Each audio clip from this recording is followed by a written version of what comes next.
I've never talked about my childhood like this before. The one thing that I've needed to make changes in my life, and it came from a complete stranger. My actions seem to be very damaging. I've been doing a lot of self-reflection lately. I know that there are a lot of things that need to change within myself in my relationships. My current coping mechanisms obviously are not doing their job. I came across this website called tinybuddha.com. There are so many questions to ask yourself about your childhood and how you either dealt with your emotions or how your parents dealt with your emotions. They really made me think, and it helped me so much, so I wanted to share it with you. So this brings up quite a bit of anxiety, and I guess we'll see how it goes. This is not a video of me attacking my parents. It's not a video for me to blast them all over the internet. That is not what's happening.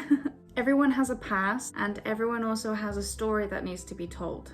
We tell those stories because we want to feel seen and we want to feel heard. And sometimes the only way that we can do that is to just talk to people about it. My parents came from trauma, their parents came from trauma, and talking about mental health openly is still really a new concept.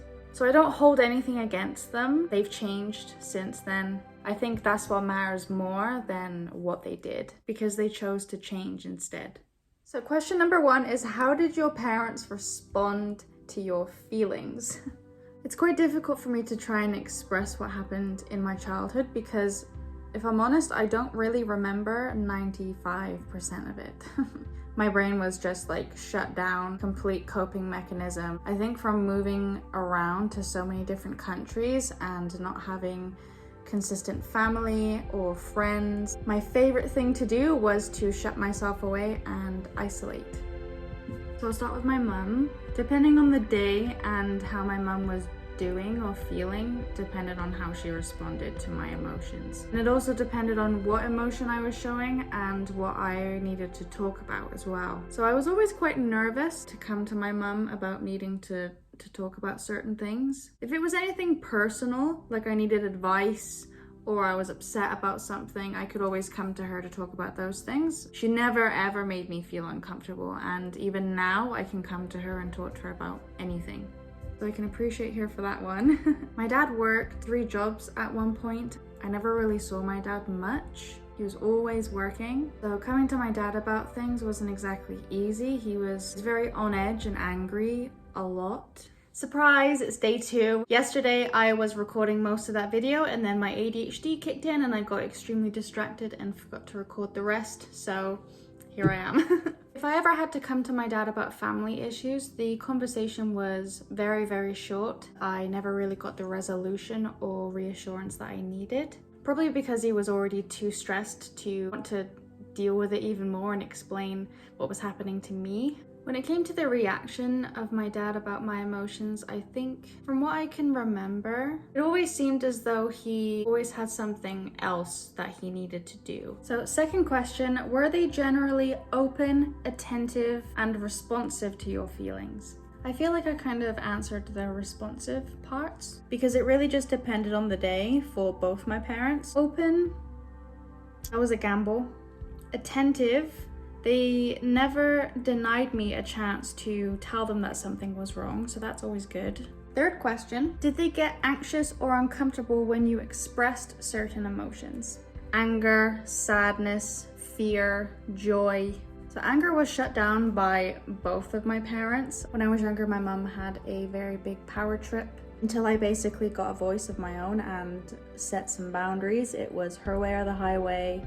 You did what she said. With my dad, honestly, I was very scared to show most of my emotions to him because he was so reactive and upset all the time. So I didn't need the added anxiety of his emotions on top of mine as well, because I didn't even know how to deal with my own, let alone process his as well. I think the first time I really ever showed a lot of anger towards my dad was in my early 20s when we got into an argument and I just screamed and I just let 20 years of pent-up emotion come out.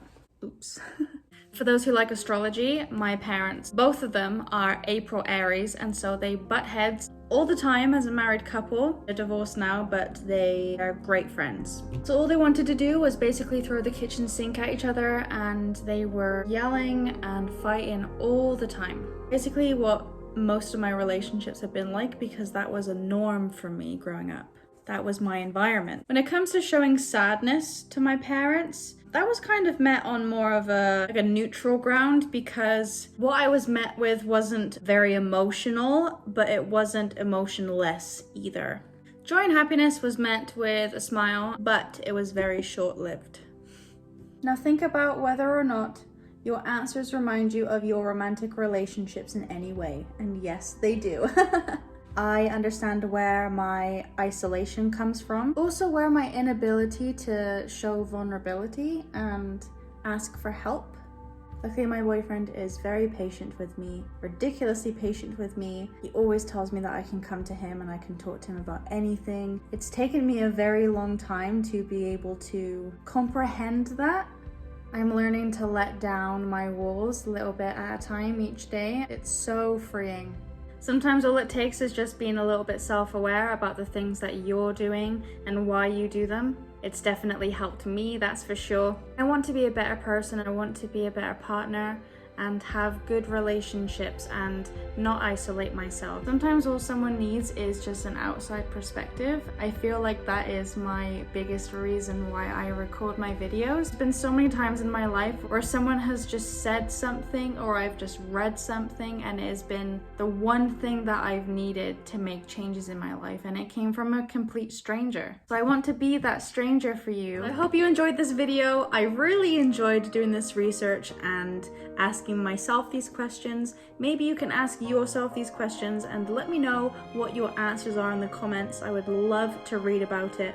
Please hit the subscribe button so that we can go on this mental health journey together. Until next time, we all just want to be okay in the end.